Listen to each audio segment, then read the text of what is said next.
Hi everyone, this is Dr. Harish Palati, Consultant Neonatal Intensivist, Amaravati Children's Hospital. ఈ రోజు వీడియోలో extreme premature babies less than 28 weeks కానీ less than 1.5 kgs baby కానీ NIC నుంచి బయటికి వెళ్ళిన తర్వాత సర్వైవల్ ఎట్లా ఉంటుందనే చూద్దాం. జనరల్గా ఈ బేబీస్ పుట్టినప్పుడు మొత్తం బరువు తక్కువగా ఉంటారు కాబట్టి వీళ్ళు ఎన్ఐసిలో జాగ్రత్త కేర్ తీసుకుని డిశ్చార్జ్ అప్పుడు జాగ్రత్తగా చూసుకున్నట్టయితే ఈ బేబీస్ మిగతా బేబీస్ లానే క్యాచప్ గ్రోత్ అనేది ఉంటుంది.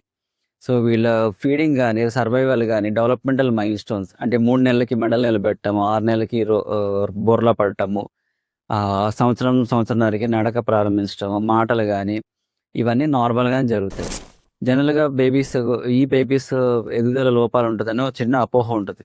కానీ అలాంటిది ఏమి లేకుండా ఈ బేబీస్ అందరి బేబీ లాగానే సర్వైవ్ అవుతారు. సో నా ఎక్స్పీరియన్స్ ప్రకారం లెస్ దాన్ 1 కేజీ లేదా లెస్ దాన్ 28 వీక్స్ బేబీస్ మిగతా టర్మ్ బేబీస్ నెలలు నిండిన పిల్లలతో పోలిస్తే గ్రోత్ అండ్ డెవలప్మెంట్ సమానంగా ఉంది. So next time parents preterm babies పుట్టితే వాళ్ళ ఎన్ఐసి లెవెల్ 4 ఎన్ఐసిలో జాయిన్ చేయడానికి భయపడద్దు.